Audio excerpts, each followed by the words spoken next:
ನಮಸ್ಕಾರ ಆತ್ಮೀಯರೇ, ಶಿಶಿರ ರಶ್ಮಿಗೆ ತಮಗೆಲ್ಲ ಆತ್ಮೀಯವಾದ ಸ್ವಾಗತ. ಇವತ್ತು ನಾವು ಮೈಸೂರಿನ CFTRI ಪಕ್ಕದಲ್ಲಿರ್ತಕ್ಕಂಥ ಆಂಜನೇಯ ದೇವಸ್ಥಾನಕ್ಕೆ ಬಂದಿದ್ದೇವೆ. ಇಲ್ಲಿ ಶ್ರೀ ಸತ್ಯಪ್ರಮೋದ ತೀರ್ಥ ಕಲ್ಯಾಣ ಮಂಟಪ ಇದೆ. ಅದರೊಳಗೇನೆ ಶ್ರೀ ಪ್ರಾಣದೇವರ ಆಂಜನೇಯನ ಒಂದು ಗುಡಿ ಇದೆ. ಇಂದು ಆಂಜನೇಯ ದೇವಸ್ಥಾನದಲ್ಲಿ ಪ್ರಾಣದೇವರ ಸನ್ನಿಧಿಯಲ್ಲಿ ಹನುಮದ್ ವ್ರತವನ್ನು ಆಚರಿಸಲಾಗ್ತಾ ಇದೆ.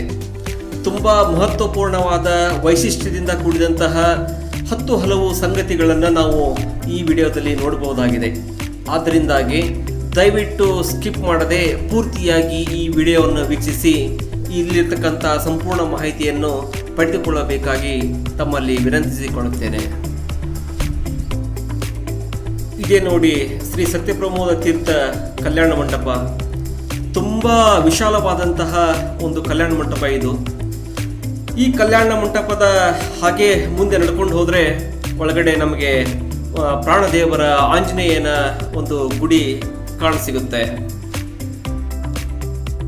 ಹನುಮದ್ ವ್ರತವನ್ನು ಆಚರಿಸುವ ನಿಟ್ಟಿನಲ್ಲಿ ಇಲ್ಲಿನ ಆಡಳಿತ ಮಂಡಳಿ ಬಹಳಷ್ಟು ಉತ್ತಮವಾದ ಅರ್ಥಪೂರ್ಣವಾದ ಕಾರ್ಯಕ್ರಮಗಳನ್ನು ಹಮ್ಮಿಕೊಂಡಿದ್ದಾರೆ. ಸತ್ಯನಾರಾಯಣ ಪೂಜೆ ಇದೆ, ಜೊತೆಗೆ ಪ್ರಾಣದೇವರಿಗೆ ಆಂಜನೇಯನಿಗೆ ಮಧು ಅಭಿಷೇಕವನ್ನು ಕೂಡ ಮಾಡಲಾಗುತ್ತದೆ. ಪವಮಾನ ಹೋಮ ಮತ್ತು ನವಗ್ರಹ ಹೋಮಗಳನ್ನು ಕೂಡ ಆಯೋಜನೆ ಮಾಡಲಾಗಿದೆ. ಜೊತೆಗೆ ಮುಖ್ಯ ಪ್ರಾಣದೇವರ ಪಲ್ಲಕ್ಕಿ ಉತ್ಸವವನ್ನು ಕೂಡ ಹಮ್ಮಿಕೊಳ್ಳಲಾಗಿದೆ. ಅದರೊಟ್ಟಿಗೆ ಪಂಡಿತ್ ಜಿತೇಂದ್ರಾಚಾರ್ ಬಳ್ಳಾರಿ ಅವರಿಂದ ವಿಶೇಷ ಉಪನ್ಯಾಸವೂ ಕೂಡ ಇದೆ. ಹನುಮಂತ ಮತ್ತು ಹನುಮಂತನ ಮಹಿಮೆ ಮತ್ತು ಹನುಮತ್ ವ್ರತದ ವಿಚಾರವಾಗಿ 10 ಹಲವು ಸಂಗತಿಗಳನ್ನು ತಮ್ಮ ಉಪನ್ಯಾಸದ ಮೂಲಕವಾಗಿ ಅವರು ತಿಳಿಸಿಕೊಡಲಿದ್ದಾರೆ. ಬಂದಂಥ ಭಕ್ತರಿಗೂ ಕೂಡ ತೀರ್ಥ ಪ್ರಸಾದದ ವ್ಯವಸ್ಥೆಯನ್ನು ಕೂಡ ಮಾಡಿದ್ದಾರೆ. ತುಂಬ ಮಹತ್ವಪೂರ್ಣವಾದ ಮತ್ತು ವೈಶಿಷ್ಟ್ಯದಿಂದ ಕೂಡಿರ್ತಕ್ಕಂಥ ಈ ಹನುಮತ್ ವ್ರತದ ವಿಚಾರಗಳನ್ನು ತಿಳಿದುಕೊಳ್ಳೋದಕ್ಕೆ ಇದೊಂದು ಉತ್ತಮ ಅವಕಾಶ ಅಂತ ಅಂದ್ಕೊಂಡು ನಾನು ಈ ವಿಡಿಯೋವನ್ನು ಮಾಡಿದ್ದೇನೆ. ನನ್ನೆಲ್ಲ ವೀಕ್ಷಕರು ಕೂಡ ಈ ವಿಡಿಯೋವನ್ನು ವೀಕ್ಷಿಸುವುದರ ಮೂಲಕವಾಗಿ ಹನುಮಂತನ ಪ್ರಾಣದೇವರ ಕೃಪೆಗೆ ಪಾತ್ರ ಆಗಬೇಕೆಂದು ಈ ಸಂದರ್ಭದಲ್ಲಿ ಕೇಳ್ಕೊಳ್ತಾ ಇದ್ದೇನೆ. ಪ್ರತಿಯೊಂದು ಕಾರ್ಯಕ್ರಮದ ವಿವರವನ್ನು ಈ ಒಂದು ವಿಡಿಯೋದಲ್ಲಿ ಕೊಡಲಾಗಿದೆ. ದಯವಿಟ್ಟು ಸ್ಕಿಪ್ ಮಾಡದೆ ಪೂರ್ತಿಯಾಗಿ ಈ ವಿಡಿಯೋವನ್ನು ವೀಕ್ಷಿಸಿ ಹನುಮಂತನ ಪ್ರಾಣದೇವರ ಆಂಜನೇಯನ ಕೃಪೆಗೆ ಪಾತ್ರ ಆಗಬೇಕೆಂದು ತಮ್ಮಲ್ಲಿ ಕೇಳಿಕೊಳ್ಳುತ್ತೇನೆ. ಇವಾಗ ನಾವು ಮುಖ್ಯ ಪ್ರಾಣದೇವರ ಸನ್ನಿಧಿಯಲ್ಲಿದ್ದೇವೆ. ತುಂಬ ಆಕರ್ಷಕವಾದಂತಹ ಮತ್ತು ಹಲವು ಚಕಿತಗಳನ್ನು ಸೃಷ್ಟಿಸಿದಂತಹ ಹನುಮಂತ ದೇವರ ಮೂರ್ತಿಯನ್ನು ನಾವು ಇಲ್ಲಿ ಕಾಣಬಹುದಾಗಿದೆ.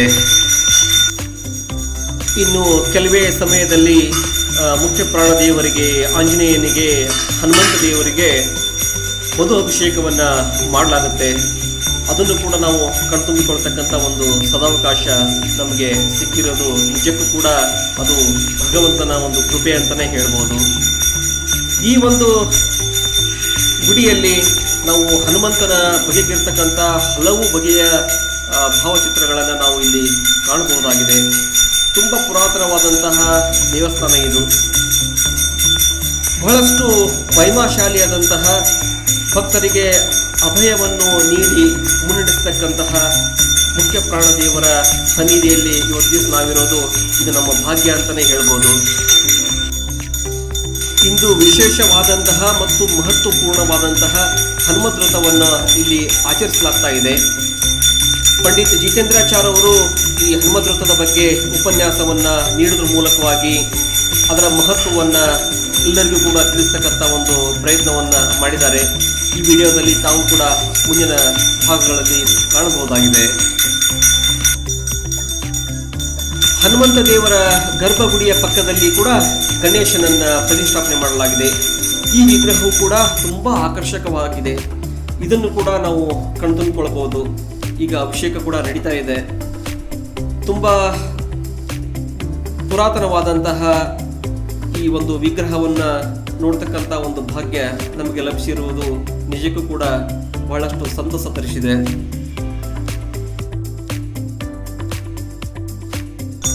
ಹನುಮಂತ ದೇವರ ಗರ್ಭಗುಡಿಯ ಮುಂಭಾಗದಲ್ಲಿ ನವಗ್ರಹಗಳನ್ನು ಕೂಡ ಪ್ರತಿಷ್ಠಾಪನೆ ಮಾಡಲಾಗಿದೆ.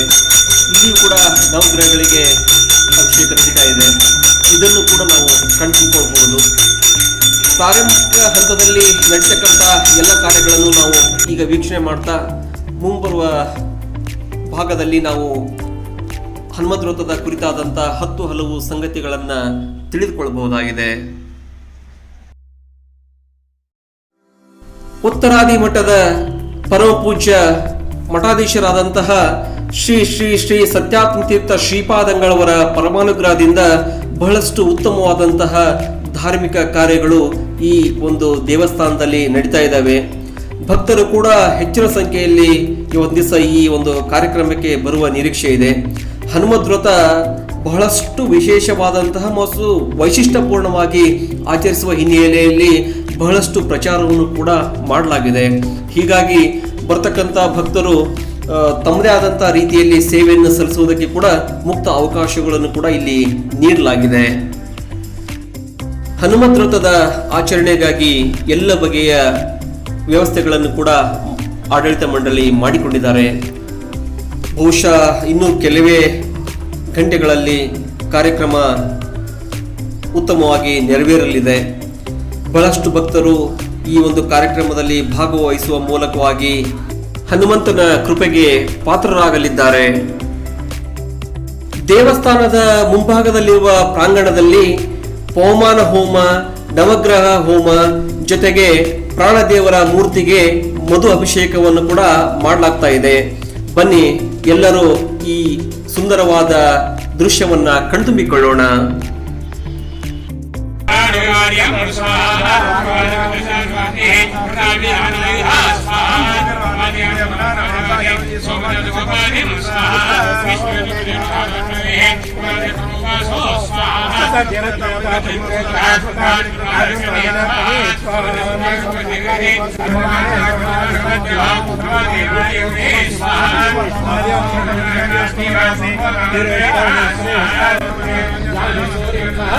सौरुद्राविशा सुधा वरिवाजुदाभ्या सोमवादाभ्यास्ता स्वाहा उदं दुर्योणं धरन्ति एतत् मरितोदकं प्रतिदिनवस्याय दायं पदे एषति मध्यरसमेदेष्टे स्वाहा या इन्दर्वमाने स्वाहा सुबह ये वैद्यादि उदान होता है चक्रादे स्वाहा आविद करावदा दा बतुना इंद्र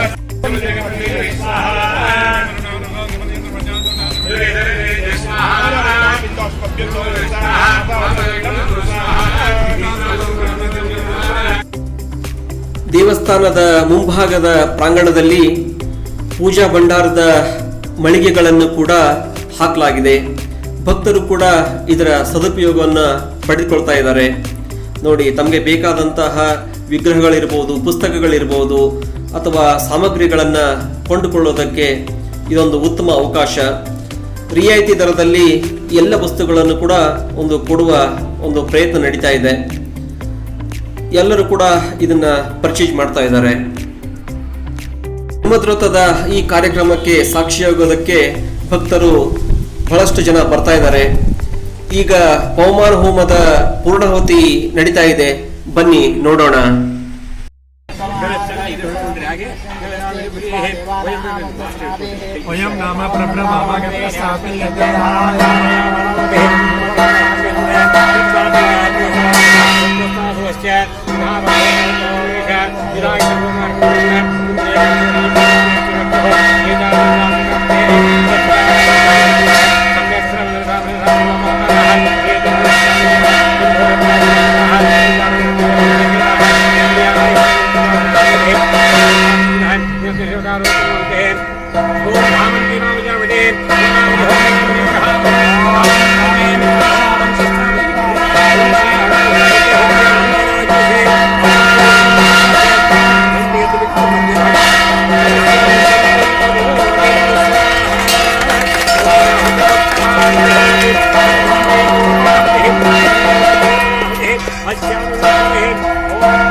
ಇಲ್ಲಿ ಮುಖ್ಯ ಪ್ರಾಣ ದೇವರಿಗೆ ಅಲಂಕಾರ, ಅದರ ಪಕ್ಕದಲ್ಲಿಯೇ ಶ್ರೀ ಸತ್ಯನಾರಾಯಣ ದೇವರ ಪೂಜೆ ಕೂಡ ನಡೀತಾ ಇದೆ. ವೀಕ್ಷಕರು ಈ ಒಂದು ದೃಶ್ಯವನ್ನ ಕಣ್ತುಂಬಿಕೊಳ್ಳಿ.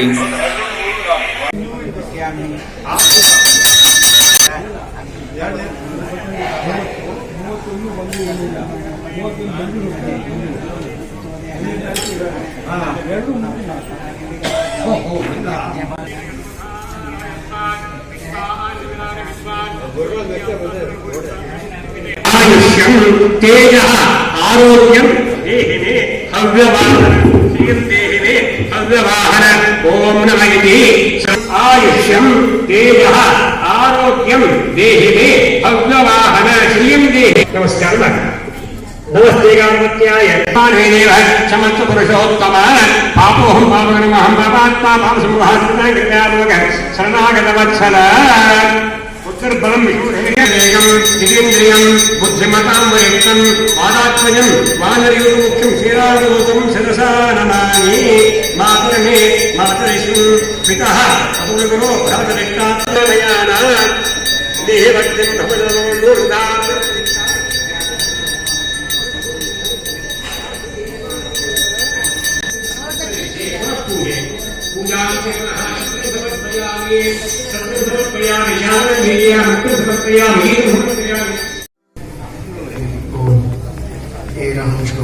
शिक्षतो सुखवान श्री सत्यात्मने विद्यागुरुर्भवन् सत्याविग्रहाब्जोत्थान् पञ्चाशतवर्षपूजकान् सत्यप्रमाणतीर्थान् सुधार्थान् यस्य वाक्कामधेनोन्नः कामितार्थान् प्रयच्छति सेवेदं जयोगीन्द्रं कामवाणिज्यं सदा इन्द्रियेभ्यः पराह्यर्ताः अर्थेभ्यश्च परं मनः मनसस्तपरा बुद्धिः बुद्धेरात्मा महान् परः महतः परमो वेत्ता पुरुषः परः पुरुषान्नपरं किञ्चित् सा काष्ठा सा परागतिः.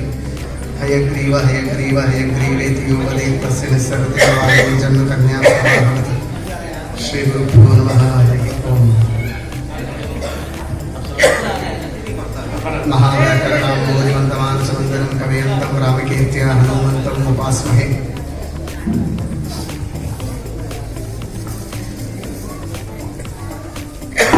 ಅದ್ಭುತವಾದಂತಹ ಸುಯೋಗ ಅಂತ ಭಾವಿಸಬಹುದು. ಹನುಮತ್ ವ್ರತದ ನಿಮಿತ್ತ ವಿಶೇಷ ರೀತಿಯಿಂದ ಹೋಮ ಹವನಾದಿಗಳು, ಅನೇಕ ಪಂಚಾಮೃತದ ವಿಶೇಷ ಪಲ್ಲಕ್ಕಿ ಉತ್ಸವ ಇತ್ಯಾದಿಗಳ ಪ್ರಸಂಗದಲ್ಲಿ ಹನುಮಂತ ದೇವರ ಸನ್ನಿಧಾನ ಬಹಳ ವಿಶೇಷವಾಗಿರುತ್ತದೆ. ಅಂತಹ ಸನ್ನಿಧಾನದಲ್ಲಿ ಒಂದೆರಡು ಹನುಮಂತ ದೇವರ ಮಹಿಮೆಯನ್ನು ಹೇಳುವ ಕೇಳುವ ಭಾಗ್ಯ ಇದು ಉತ್ತಮವಾದಂತಹ ಸುಯೋಗ.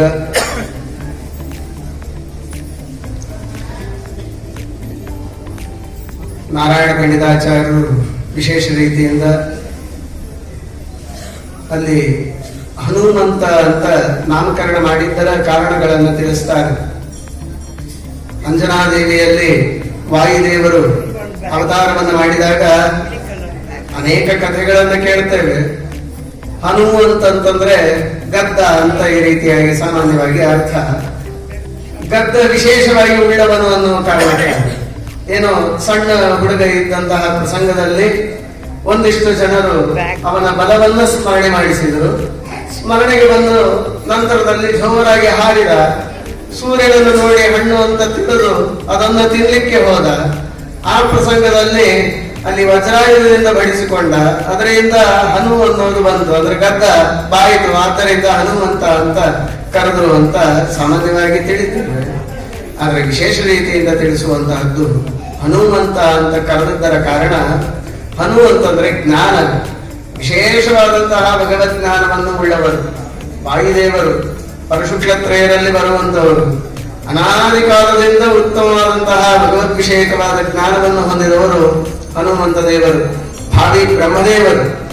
ಅಂತಹ ಹನುಮಂತ ದೇವರಿಗೆ ಜ್ಞಾನ ಎಷ್ಟಿದೆ ಹೇಳಲಿಕ್ಕೆ ಸಾಧ್ಯ ಇಲ್ಲ. ವಾಲ್ಮೀಕಿ ರಾಮಾಯಣದಲ್ಲಿ ಯಾವ ಶ್ರೀರಾಮಚಂದ್ರನ ಜೊತೆಗೆ ಭೇಟಿಯಾಗ್ತದೆ, ಭೇಟಿಯಾದಂತಹ ಪ್ರಸಂಗದಲ್ಲಿ ಅವರಿಬ್ಬರ ಸಂವಾದ, ಆ ಸಂವಾದವನ್ನು ತಿಳಿದಂತಹ ಅನೇಕ ದೇವತೆಗಳು, ಆ ಕಡೆಗೆ ವಾಲ್ಮೀಕಿ ಋಷಿಗಳು ಕೂಡ ವರ್ಣನೆ ಮಾಡುತ್ತಾರೆ.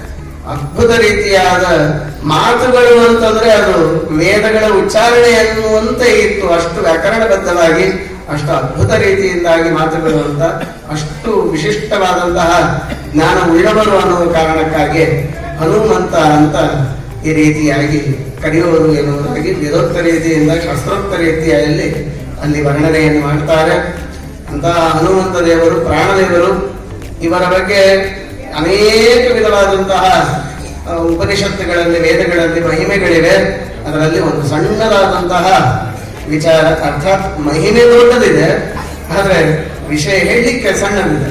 ಅಂತಹ ಒಂದು ವಿಚಾರವನ್ನ ಹೇಳುವ ಪ್ರಯತ್ನವನ್ನು ಮಾಡಿ ಒಂದು ಪ್ರವಚನವನ್ನು ಮುಗಿಸುವಂತಹ ಪ್ರಯತ್ನವನ್ನು ಮಾಡುತ್ತೇನೆ. ಅದರಲ್ಲಿ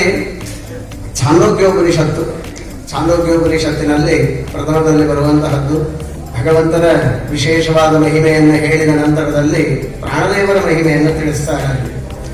ಪ್ರಾಣದೇವರು ಅಂದ್ರೆ ಹೇಗಿದ್ದಾರೆ ಅಂತ ಅದರಲ್ಲಿ ಒಬ್ಬೊಬ್ಬ ದೇವತೆಗಳ ಬಗ್ಗೆ ಹೇಳ್ತಾ ಬರ್ತಾರೆ. ಅಲ್ಲಿ ಒಬ್ಬೊಬ್ಬ ದೇವತೆಗಳಲ್ಲಿ ಒಬ್ಬೊಬ್ಬ ದೇವತೆಗಳಲ್ಲಿ ಒಂದೊಂದು ವಿಧವಾದಂತಹ ದೋಷಗಳನ್ನು ಹೇಳ್ತಾ ಹೋಗ್ತಾರೆ. ಅನೇಕ ದೇವತೆಗಳನ್ನು ಹೇಳ್ತಾ ಪ್ರತಿಯೊಬ್ಬ ದೇವತೆಗಳಲ್ಲಿಯೂ ಕೂಡ ಒಂದೊಂದು ವಿಚಿತ್ರವಾದಂತಹ ದೋಷಗಳಿದೆ ಅಂತ ಈ ರೀತಿಯಾಗಿ ಉಪನಿಷತ್ತು ತಿಳಿಸ್ತಾ ಬಂದು ಅಲ್ಲಿ ಜೀವೋತ್ತಮತ್ವವನ್ನು ಸ್ಥಾಪನೆ ಮಾಡುವ ಒಂದು ವಿಚಾರದಲ್ಲಿ ಬಂದಂತಹ ಪ್ರಸಂಗದಲ್ಲಿ ಎಲ್ಲಾ ದೇವತೆಗಳಲ್ಲಿ ದೋಷದ ವಿಚಾರ ಬಂದಾದ ನಂತರದಲ್ಲಿ ಪ್ರಾಣದೇವರ ಹತ್ರ ಬರ್ತಾರೆ. ಪ್ರಾಣದೇವರಿಗೆ ನಮಸ್ಕಾರವನ್ನು ಮಾಡಬೇಕು, ಪ್ರಾಣದೇವರಿಗೆ ವಿಶೇಷವಾದ ಸೇವಾದಿಗಳನ್ನು ಮಾಡಬೇಕು, ಭಕ್ತಿ ಸಮರ್ಪಣೆಯನ್ನು ಮಾಡಬೇಕು. ಕಾರಣ ಏನು ಅಂತಂದ್ರೆ ಪ್ರಾಣದೇವರಲ್ಲಿ ಮಾತ್ರ ಯಾವುದೇ ವಿಧವಾದಂತಹ ದೋಷಾದಿಗಳಿಲ್ಲ ಅಂತ ಅಲ್ಲಿ ನಿರ್ಧಾರವನ್ನು ಮಾಡ್ತಾರೆ. ಹೇಗೆ ಅಂತಂದ್ರೆ ಪ್ರಾಣದೇವರ ಬಗ್ಗೆ ಹೇಳಬೇಕಾದ್ರೆ ಅಲ್ಲಿ ಆಕಳಾಶ್ಮರು ಅಂತ ಪ್ರಾಣದೇವರನ್ನ ಕರೀತಾರೆ. ಆಕಳಾಶ್ಮ ಅಂತ ಈ ರೀತಿಯಾಗಿ ಕರೆಯೋದ್ರ ಉದ್ದೇಶ ಅಂದ್ರೆ ಒಂದು ಕಲ್ಲಿನಂತೆ ಇದ್ದಾರೆ ಅಂತ. ಏನಿದು ಪ್ರಾಣದೇವರನ್ನ ಕಲ್ಲಿನಂತೆ ಅಂತ ಹೇಳಿ ಕಲ್ಲನ್ನ ನಿದರ್ಶನ ತಗೊಳ್ಳೋದೇ ಒಂದು ರೀತಿಯಲ್ಲಿ ಬೈಬೇಕಾದ್ರೆ ಏನ್ ನೀನು ಎಷ್ಟು ಹೇಳಿದ್ರು ತಿಳಿಯೋದಿಲ್ಲ. ಯಾವುದೇ ರೀತಿಯಿಂದ ಎಷ್ಟು ಸಲ ಯಾವುದೇ ರೀತಿಯಿಂದ ಹೇಳಿದ್ರು ಕೂಡ ಅದು ಬರೋದಿಲ್ಲ ಅಂತ ಈ ರೀತಿಯಾಗಿ ಹೇಳಿ ಕೊನೆಗೆ ಕಲ್ಲಿನಂತೆ ಇದ್ದಿ ಅಂತ ಬೈಲಿಕ್ಕೆ ತಗೋತಾರೆ. ಇಲ್ಲಿ ಕಲ್ಲಿನಂತೆ ಇದ್ದಿ ಅಂತ ಹೇಳೋದೇ ಇದು ಸ್ತೋತ್ರವನ್ನು ಮಾಡ್ಲಿಕ್ಕೆ. ಅದೇ ಹೇಗೆ ಅಂತಂದ್ರೆ ಅದಕ್ಕೆ ಅಲ್ಲಿ ತಿಳಿಸ್ತಾರೆ, ಕಲಿಮುಂತಾದಂತಹ ದೈತ್ಯರ ಒಂದು ಆವೇಶ ಎಲ್ಲೆಲ್ಲಿ ಇರ್ತದೆ, ಅವರ ಪ್ರವೇಶ ಎಲ್ಲೆಲ್ಲಿ ಇರ್ತದೆ, ಅಲ್ಲೆಲ್ಲ ದೋಷಗಳು ಬರಲಿಕ್ಕೆ ಸಾಧ್ಯ ಇದೆ. ಈ ಕೆಲವೊಂದು ಕಡೆಗೆ ಸಾಮಾನ್ಯವಾಗಿ ವಿಚಾರ ಮಾಡಬೇಕಾದ್ರೆ ವೇದಗಳಲ್ಲಿ ಹೇಳ್ತಾರೆ. ವೇದಗಳ ಪ್ರಾಮಾಣ್ಯ ವಿಚಾರವನ್ನು ಮಾಡಬೇಕಾದ್ರೆ ಅಲ್ಲಿ ಅದೇ ರೀತಿಯಾಗಿ ವಿಚಾರ ಮಾಡೋದುಂಟು. ವೇದಗಳಲ್ಲಿ ಯಾವುದೇ ರೀತಿಯಾದ ಅಪ್ರಾಮಾಣ್ಯ ಶಂಕಕ್ಕೆ ಅವಕಾಶವೇ ಇಲ್ಲ ಅಂತ. ಅಂದ್ರೆ ವೇದಗಳು ಸರ್ವಥಾ ಪ್ರಮಾಣ ಅಂತ. ಕೆಲವರು ಶಂಕವನ್ನು ಮಾಡುತ್ತಾರೆ, ವೇದಗಳಲ್ಲಿ ಹೇಳಿದ್ದನ್ನು ನಾವು ಆಚರಣೆ ಮಾಡಿದ್ರು ಫಲ ಸಿಕ್ಕಿಲ್ಲ ಅಂದ್ಮೇಲೆ ಅದು ವೇದಗಳು ಅಪ್ರಮಾಣ ಅಂತ. ಫಲ ಇಲ್ಲ ಅನ್ನುವ ಕಾರಣಕ್ಕೆ ಅಪ್ರಮಾಣ ಅಂತ ಹೇಳೋದು ಸರಿಯಲ್ಲ. ಫಲ ಆಗಿಲ್ಲ ಅಂದ್ರೆ ನಮ್ಮ ಆಚರಣೆಯಲ್ಲಿ ಲೋಪ ಇದೆ ಅಂತ ವಿಚಾರ ಮಾಡಬೇಕೇ ಹೊರತು ವೇದದಲ್ಲೇ ಲೋಪ ಇದೆ ಅಂತ ವಿಚಾರ ಮಾಡೋದು ಸರಿಯಲ್ಲ. ಯಾಕೆ ಇಷ್ಟು ಗಟ್ಟಿಯಾಗಿ ಹೇಳ್ತೀರಿ ಅಂತ ಕೇಳಿದ್ರೆ ಅಲ್ಲಿ ಹೇಳ್ತಾರೆ, ವೇದಗಳು ಅಪೌರುಷೇಯವಾದದ್ದು. ವೇದಗಳು ಅಪೌರುಷೇಯ ಅಂತಂದ್ರೆ ಅಲ್ಲಿ ಯಾವುದೇ ರೀತಿಯಾದಂತಹ ಮತ್ತೆ ಕೃತ್ರಿಮವಾದದ್ದು, ಯಾವುದೋ ಒಬ್ಬ ವ್ಯಕ್ತಿ ರಾಗದ್ವೇಷಾದಿಗಳಿಂದ ಏನೋ ವಿಚಾರಗಳನ್ನ ಬರೆದು ಅದನ್ನ ಪ್ರಚಾರ ಮಾಡಿದ ಅನ್ನೋದಿಲ್ಲೇ ಇಲ್ಲ. ಅದು ಅಪೌರುಷೇಯವಾದದ್ದು, ಯಾವ ವ್ಯಕ್ತಿಯಿಂದಲೂ ನಿರ್ಮಿತವಾದದ್ದಲ್ಲ ವೇದಗಳು. ಅಂತಹ ಅಪೌರುಷೇಯ ಗ್ರಂಥ ಅಂತಂದ ಮೇಲೆ ಅವುಗಳಲ್ಲಿ ದೋಷ ಬರ್ಲಿಕ್ಕಾದ್ರೆ ಹೇಗೆ ಸಾಧ್ಯ ಅಂತ ವಿಚಾರವನ್ನು ಮಾಡ್ತಾರೆ. ಯಾವುದಾದ್ರೂ ಒಂದು ವಾಕ್ಯದಲ್ಲಿ ಏನಾದರೂ ದೋಷಗಳು ಕಾಣಿಸ್ತವೆ ಅಂತಂದ್ರೆ ರಚನೆ ಮಾಡಿದಂತಹ ವ್ಯಕ್ತಿಯಲ್ಲಿ ಇರುವಂತಹ ಅಜ್ಞಾನ, ವಿಪರೀತ ಜ್ಞಾನಗಳು, ದೋಷಗಳೇ ಇದಕ್ಕೆ ಕಾರಣ ಆಗಿರ್ತದೆ. ಅಜ್ಞಾನದಿಂದ ವ್ಯಕ್ತಿ ಏನಾದ್ರೂ ರಚನೆ ಮಾಡಿದ ಅಂತಂದ್ರೆ ವಾಕ್ಯಗಳು ಅಬೋಧಕ ಅಂತ ಆಗ್ತದೆ. ವಿಪರೀತ ಜ್ಞಾನ ರಚನೆ ಮಾಡಿದ ವ್ಯಕ್ತಿಗೆ ಇತ್ತು ಅಂತಾದ್ರೆ ಅವನಿಂದ ರಚಿತವಾದ ವಾಕ್ಯಗಳಲ್ಲಿ ವಿಪರೀತ ಬೋಧಕತ್ವ ಎನ್ನುವ ದೋಷ ಇರ್ತದೆ. ಇದರಿಂದಾಗಿ ಆ ವಾಕ್ಯಗಳು ಅಪ್ರಮಾಣ ಅಂತ ಆಗ್ತದೆ. ಪ್ರಕೃತದಲ್ಲಿ ವ್ಯಕ್ತಿನೇ ಇಲ್ಲ, ಇಲ್ಲಿ ರಚನೆ ಮಾಡಿದ ವ್ಯಕ್ತಿನೇ ಇಲ್ಲ. ಹೀಗಾಗಿ ಆ ವಾಕ್ಯಗಳಲ್ಲಿ ಅಬೋಧಕತ್ವ, ವಿಪರೀತ ಬೋಧಕತ್ವ ಎನ್ನುವ ಅಪ್ರಾಮಾಣ್ಯ ಕಾರಣಭೂತವಾದಂತಹ ದೋಷಗಳು ಬರಲಿಕ್ಕೆ ಹೇಗೆ ಸಾಧ್ಯ ಅಂತ ಈ ರೀತಿಯಾಗಿ ವಿಚಾರವನ್ನು ಮಾಡ್ತಾ, ಅಂದ್ರೆ ಅಲ್ಲಿ ದೋಷಗಳೇ ಬರಲಿಲ್ಲ ಅಂತಂದ್ಮೇಲೆ ಅದು ಅಪ್ರಮಾಣ ಆಗುವುದಿಲ್ಲ. ದೋಷಗಳು ಬರಲಿಕ್ಕೆ ಸಾಧ್ಯ ಇಲ್ಲ ಅಪೌರುಷೇಯವಾಗಿರೋದ್ರಿಂದ ಅಂತ.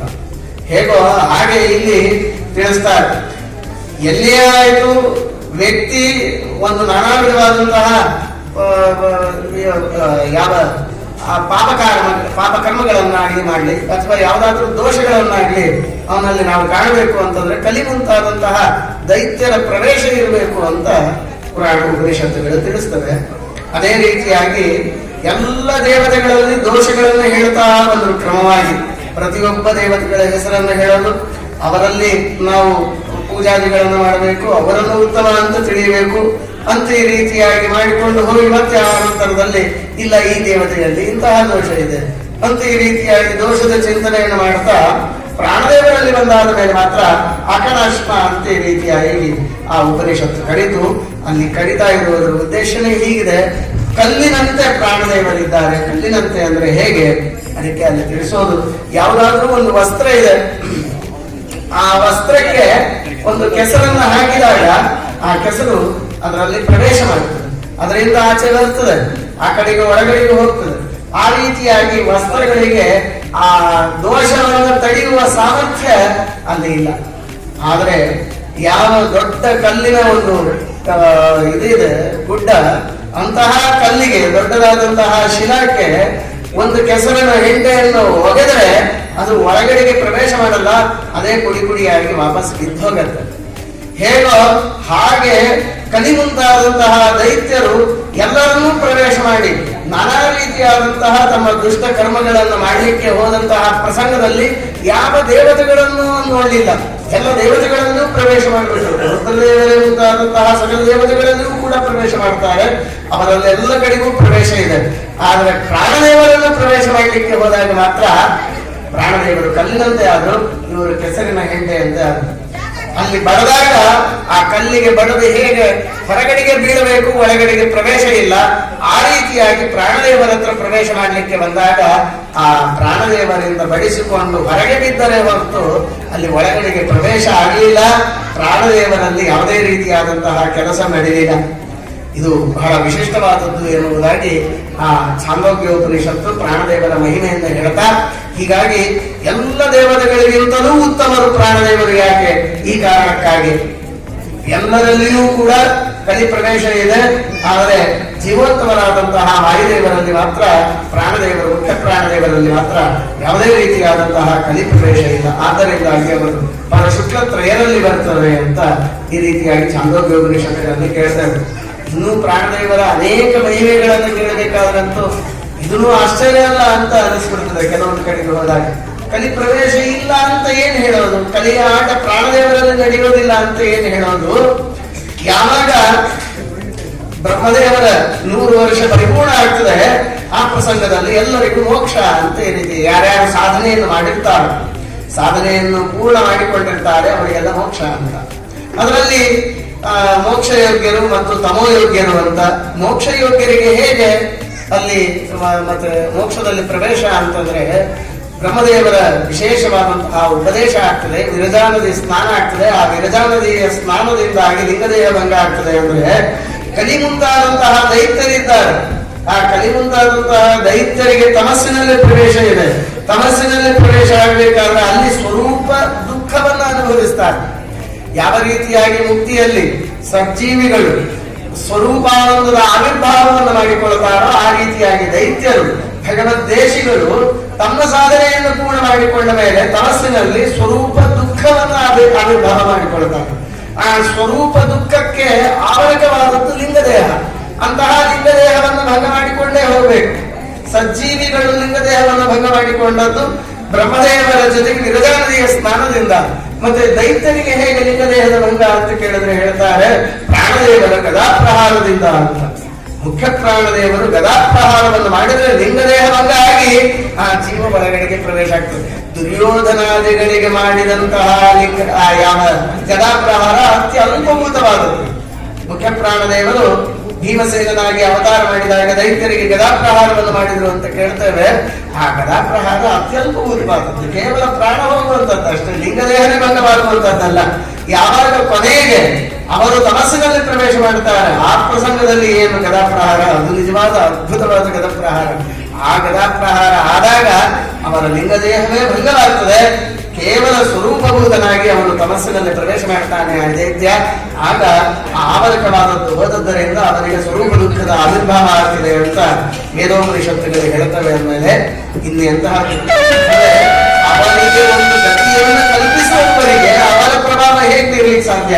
ಅಂತಹ ಮುಖ್ಯ ಪ್ರಾಣದೇವರು, ಅಂತಹ ಮುಖ್ಯ ಪ್ರಾಣದೇವರ ಒಂದು ವಿಶೇಷವಾದಂತಹ ಒಂದಕ್ಕೂ ಕೂಡ ಮುಖ್ಯ ಪ್ರಾಣದೇವರು ಕಾರಣ ಅಂತ ಈ ರೀತಿಯಾಗಿ ಅಲ್ಲಿ ಷಟ್ಪುರುಷೋಪನಿಷತ್ತುಗಳಲ್ಲಿ ತಿಳಿದ್ದೇವೆ. ಹೀಗೆ ಮುಖ್ಯ ಪ್ರಾಣದೇವರ ಮಹಿಮ ಅದ್ಭುತ ರೀತಿಯಿಂದಾಗಿ ಎಲ್ಲ ಉಪನಿಷತ್ತು ವೇದಗಳಲ್ಲಿ ಹೇಳ್ತಾರೆ. ಅಂತಹ ಮುಖ್ಯ ಪ್ರಾಣದೇವರು ವಿಶೇಷ ರೀತಿಯಿಂದಾಗಿ ಶ್ರೀಮದ್ ಆನಂದತೀರ್ಥ ಭಗವತ್ಪಾದಾಚಾರ್ಯರಾಗಿ ಮಧ್ವಾಚಾರ್ಯರಾಗಿ ಅವತಾರವನ್ನು ಮಾಡಿ ಅನೇಕ ವಿಧವಾದಂತಹ ಸಚ್ಚಾಸ್ತ್ರಗಳ ರಚನೆಯನ್ನು ಮಾಡಿಕೊಟ್ಟಿದ್ದಾರೆ. ಮುಖ್ಯವಾದಂತಹ ಸಚ್ಚಾಸ್ತ್ರ ಅಂತಂದ್ರೆ ಅದು ಬ್ರಹ್ಮಸೂತ್ರಗಳು. ವೇದವ್ಯಾಸ ದೇವರು ರಚಿಸಿದಂತಹ ಬ್ರಹ್ಮಸೂತ್ರಗಳು, ಆ ವೇದವ್ಯಾಸರು ರಚಿಸಿದಂತಹ ಬ್ರಹ್ಮಸೂತ್ರಗಳಿಗೆ 3 ರೀತಿಯಾಗಿ ವ್ಯಾಖ್ಯಾನವನ್ನು ಮಾಡುತ್ತಾರೆ. ಅನುವ್ಯಾಖ್ಯಾನ, ಆನಂತರದಲ್ಲಿ ಭಾಷ್ಯ, ಅನುಭಾಷ್ಯ ಎನ್ನುವುದಾಗಿ 3 ರೀತಿಯಿಂದಾಗಿ ರಚನೆ ಮಾಡುತ್ತಾರೆ. 3 ರೀತಿಯಿಂದಾಗಿ ರಚನೆ ಮಾಡಿ ತದನಂತರದಲ್ಲಿ ಅದರಲ್ಲಿ ಇದ್ದಂತಹ ಒಂದೊಂದು ಘಟ್ಟಗಳನ್ನು ತೆಗೆದುಕೊಂಡು ಪ್ರಕರಣ ಗ್ರಂಥಗಳು ಅಂತ ರಚನೆ ಮಾಡುತ್ತಾರೆ. ಇವೇ ಅದ್ಭುತವಾದಂತಹ ಸಚ್ಚಾಸ್ತ್ರಗಳು. ಏನು ವೇದವ್ಯಾಸ ದೇವರಿಗೆ ಅತ್ಯಂತ ಅಭಿಪ್ರಿಯವಾದದ್ದು, ಅತ್ಯಂತ ಪ್ರಿಯವಾದಂತಹ ವಿಷಯ, ಆ ವಿಷಯಗಳನ್ನ ತಮ್ಮ ಗ್ರಂಥದ ಮೂಲಕವಾಗಿ ವೇದವ್ಯಾಸ ದೇವರ ಅರ್ಥಾತ್ ಸಾಕ್ಷಾತ್ ಭಗವಂತನ ಅಭಿಪ್ರಾಯವನ್ನ ಹಾಕುವ ಮೂಲಕವಾಗಿ ಅದ್ಭುತ ರೀತಿಯಿಂದಾಗಿ ಮೋಕ್ಷ ಮಾರ್ಗವನ್ನ ಅಲ್ಲಿ ತೋರಿಸಿಕೊಡ್ತಾರೆ ಶ್ರೀಮದ್ ಆನಂದತೀರ್ಥ ಭಗವತ್ಪಾದಾಚಾರ್ಯರು.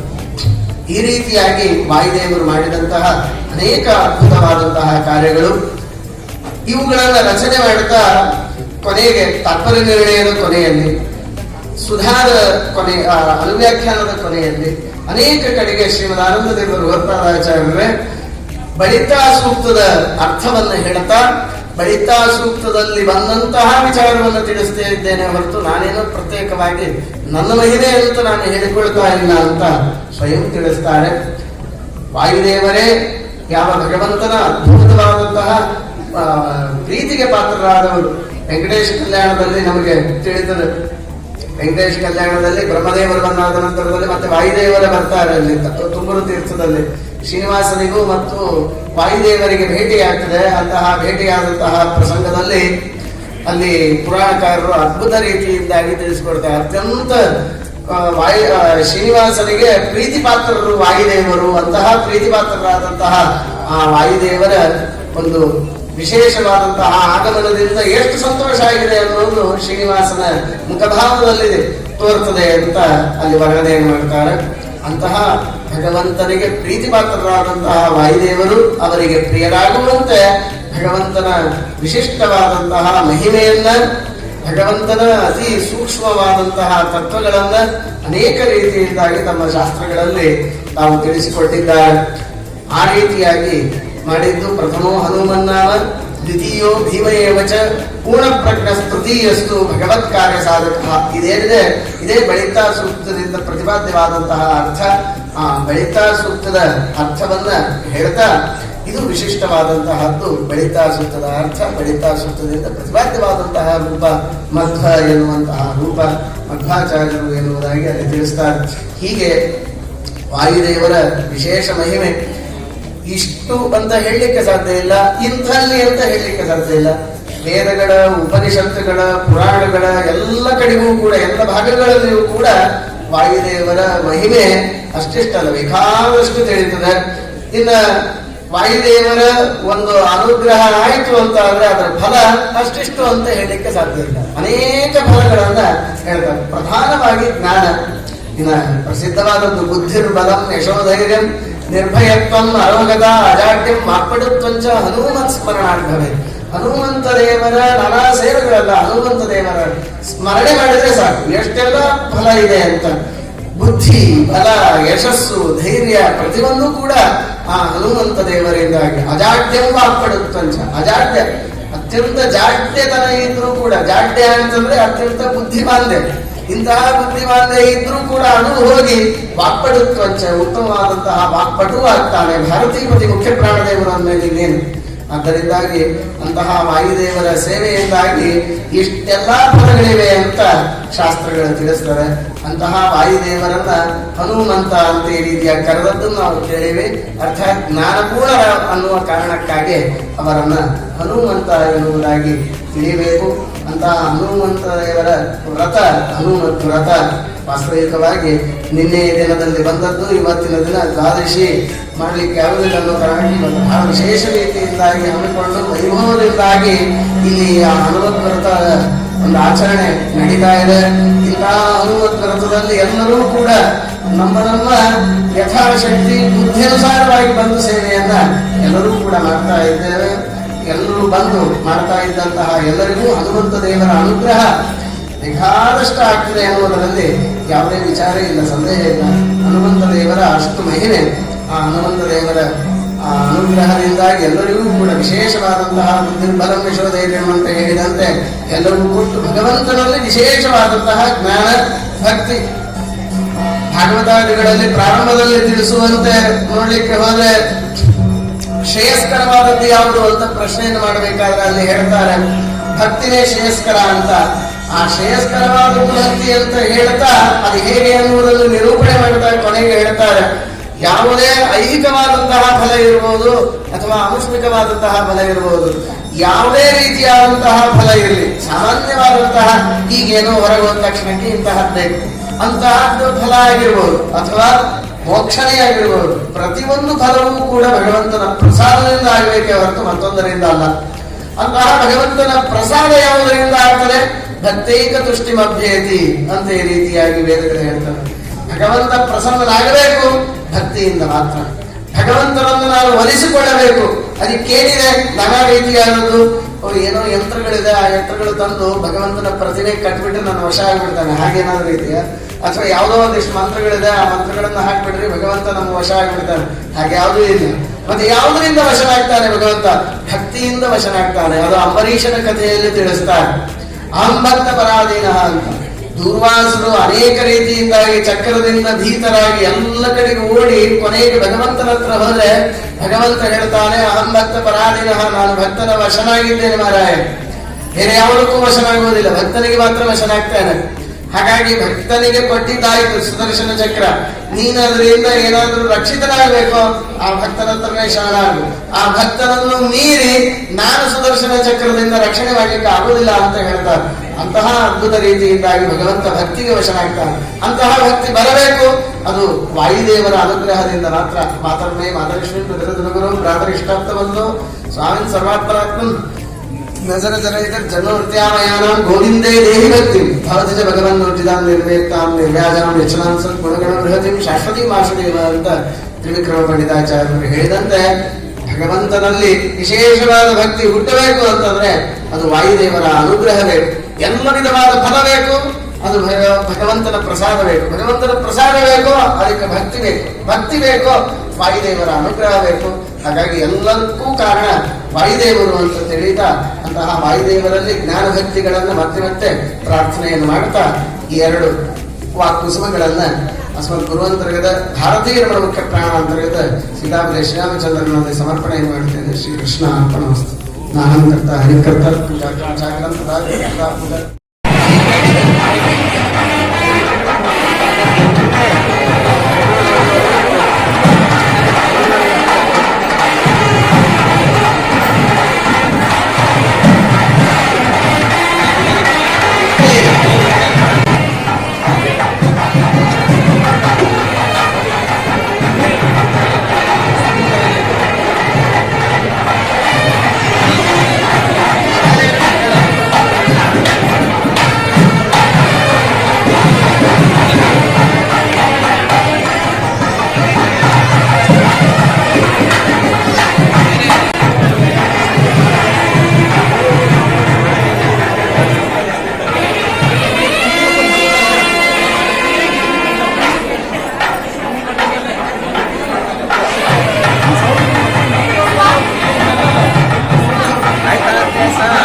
ಎತ್ತರೋಣ ಆದ್ಮೇಲೆ ಎತ್ತರೋಣ.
ಸಕಲ ಭಕ್ತರ ಸಮ್ಮುಖದಲ್ಲಿ ನಡೆಯುತ್ತಿರುವ ಪಲ್ಲಕ್ಕಿ ಉತ್ಸವ, ಮುಖ್ಯ ಪ್ರಾಣದೇವರ ಅಲಂಕಾರ ಪೂರ್ಣಗೊಂಡಿದೆ. ಹನುಮತ್ ವ್ರತದ ಈ ಸಂದರ್ಭದಲ್ಲಿ ನಾವು ಈ ಮುಖ್ಯ ಪ್ರಾಣದೇವರನ್ನ ಕಣ್ತುಂಬಿಕೊಳ್ತಕ್ಕಂಥ ಒಂದು ಅವಕಾಶ ನಿಜಕ್ಕೂ ಕೂಡ ಬಹಳಷ್ಟು ಖುಷಿ ತರಿಸಿದೆ. ನೋಡಿ, ಅಲಂಕೃತಗೊಂಡಿರ್ತಕ್ಕಂಥ ಮುಖ್ಯ ಪ್ರಾಣದೇವರು ಅದೆಷ್ಟು ಆಕರ್ಷಕವಾಗಿ ಕಾಣ್ತಾ ಇದ್ದಾರೆ ಅಂತೇಳಿ. ಸಕಲ ಇಷ್ಟಾರ್ಥಗಳನ್ನು ಪೂರೈಸ್ತಕ್ಕಂಥ ಹನುಮಂತ ದೇವರು ನಾವು ಒಮ್ಮೆ ಶಿರವಾಗಿ ಕೈ ಮುಗಿದರೆ ಸಾಕು, ಸಕಲ ಇಷ್ಟಗಳನ್ನು ಪೂರೈಸಿಕೊಡತಕ್ಕಂತಹ ಮುಖ್ಯ ಪ್ರಾಣ ದೇವರ ಕೃಪೆ ಎಲ್ಲರಿಗೂ ಕೂಡ ಸಿಗಲಿ. ಮುಖ್ಯ ಪ್ರಾಣ ದೇವರು ಎಲ್ಲರನ್ನೂ ಕೂಡ ಹರಸಲಿ ಅಂತೇಳಿ ಈ ಸಂದರ್ಭದಲ್ಲಿ ನಾನು ನನ್ನ ಚಾನಲ್ ಮೂಲಕವಾಗಿ ಕೇಳಿಕೊಳ್ಳುತ್ತೇನೆ. ನೋಡಿದ್ರಲ್ಲ ಆತ್ಮೀಯರೇ, ಹನುಮತ್ ವ್ರತದ ಈ ವಿಡಿಯೋ ನಿಮಗೆ ಇಷ್ಟವಾಗಿದ್ರೆ ವಿಡಿಯೋನ ಲೈಕ್ ಮಾಡಿ, ಶೇರ್ ಮಾಡಿ, ನಿಮ್ಮ ಅನಿಸಿಕೆ ಅಭಿಪ್ರಾಯಗಳನ್ನು ಕಾಮೆಂಟಲ್ಲಿ ತಿಳಿಸಿ. ಅದರೊಟ್ಟಿಗೆ ನನ್ನ ಚಾನಲನ್ನು ಸಬ್ಸ್ಕ್ರೈಬ್ ಮಾಡಿ. ನನ್ನ ಈ ವಿಡಿಯೋವನ್ನು ವೀಕ್ಷಿಸಿದ್ದಕ್ಕಾಗಿ ತಮ್ಮೆಲ್ಲರಿಗೂ ಅನಂತ ವಂದನೆಗಳು.